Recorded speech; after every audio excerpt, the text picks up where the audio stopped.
प्रिय छात्रों, कक्षा 9 की हिंदी में आज मैं आपको मीराबाई की पदावली का चौथा दोहा पढ़ाऊंगा।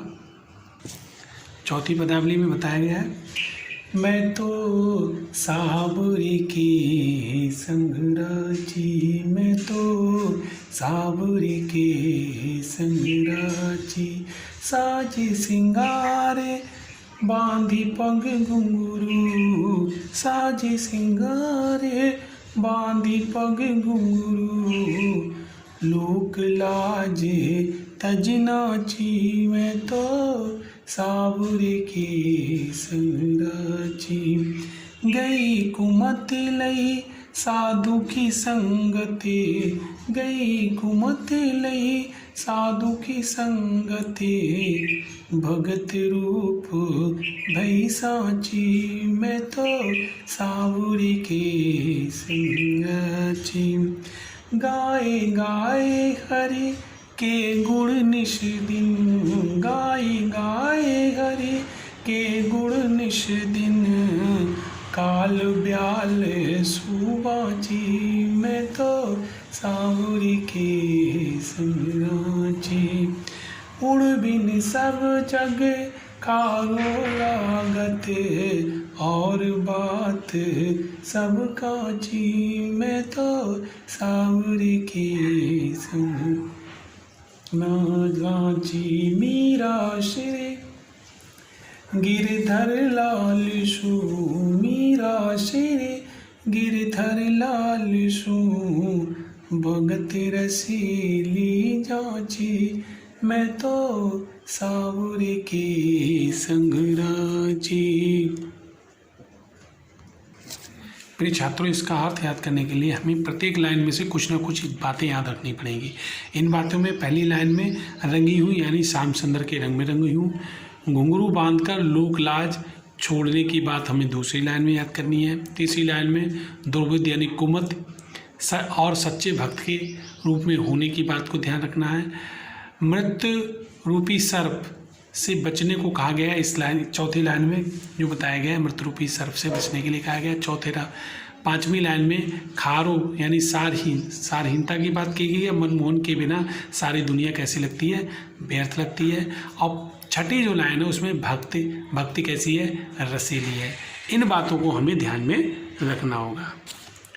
तो दी गई लाइनों के अनुसार हम इसका अर्थ इस तरह से निकालेंगे। जैसा कि मैंने बताया था कि पहली लाइन में मैंने कहा आपसे कि मीरा को श्याम सुंदर के रंग में रंगने की बात कही, तो यहाँ से लगेगा मैं तो सांवरे के संग राजी। मीरा कह रही है कि मैं तो किसके रंग में रंगी हुई, सांवरे के रंग में रंगी हुई, यानी श्री कृष्ण के भगवान में के रंग में रंगी हुई।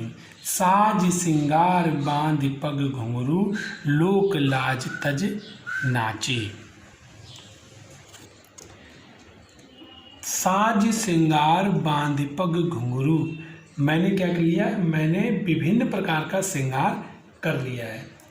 बांध पग घुंघरू, और पैरों में क्या बांध लिए, घुंघरू बांध दिए। लोक लाज तज नाची, और लोक लाज यानी संसार की मान मर्यादा को त्याग कर नाची माने नाचती हूँ। यानी मीरा कह रही है कि मैं विभिन्न प्रकार के श्रृंगार करके और अपने पैरों में घुंघरू बांधकर लोक लाज को यानी सांसारिक मर्यादा को त्याग कर नाचती हूँ। गई कुमत गई लई साधु संगति, यानी साधुओं की संगत ली, यानी साधुओं की संगत ली जब से मैंने है तब से मुझमें से दुर्बुद्धि यानी कुमत चली गई है। जब से मैंने साधुओं की संगत ली है, मैंने साधुओं का साथ लिया है, तब से मेरे अंदर दुर्बुद्धि जो थी वो समाप्त हो गई है। भगत रूप भई साची, मैं सच्चे, साची माने सच्चे, मैं सच्चे भक्त के रूप में हो गई हूँ।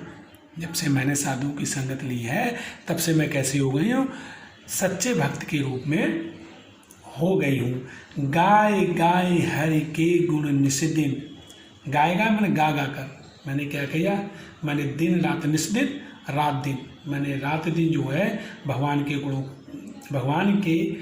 का गान किया है, यानी भगवान के गुणों को गाया है, जिस कारण मैं कैसे बच गया हूँ, काल ब्याल मृत रूपी सर्प से बाची माने बच गई हूँ, इसलिए मैं मृत रूपी सर्प से बच गई हूँ। उण बिन सब जग खारू लागत। उण बिन किस बिन? मनमोहन के बिन, श्री कृष्ण भगवान के बिना सारा जग, पूरा संसार कैसा लगता है? खारू लागत, यानी सार ही लगता है। मुझे श्री कृष्ण के बिना ये सारा संसार कैसा लगता है? सार ही लगता है।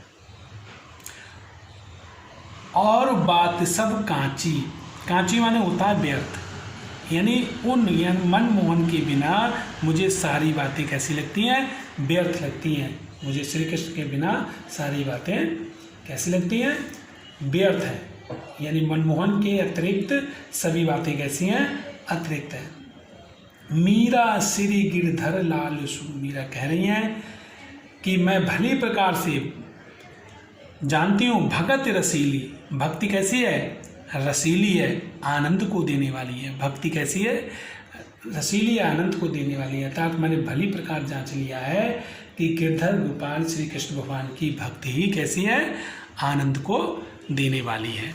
तो मीरा श्री कृष्ण की अनन्य भक्त है और उन्हें संसार उनके बिना व्यर्थ लगता है। तो इस तरह से हमें प्रत्येक लाइन से कोई ना कोई बात ऐसी ध्यान रखनी है जिससे हम इसका अर्थ आसानी से निकाल सकें। इस तरह से हम इसका अर्थ आसानी से निकाल सकते हैं। प्रत्येक लाइन के बारे में कुछ ना कुछ याद जरूर रखना पड़ेगा, तभी हमें अर्थ आसानी से निकाल सकते हैं।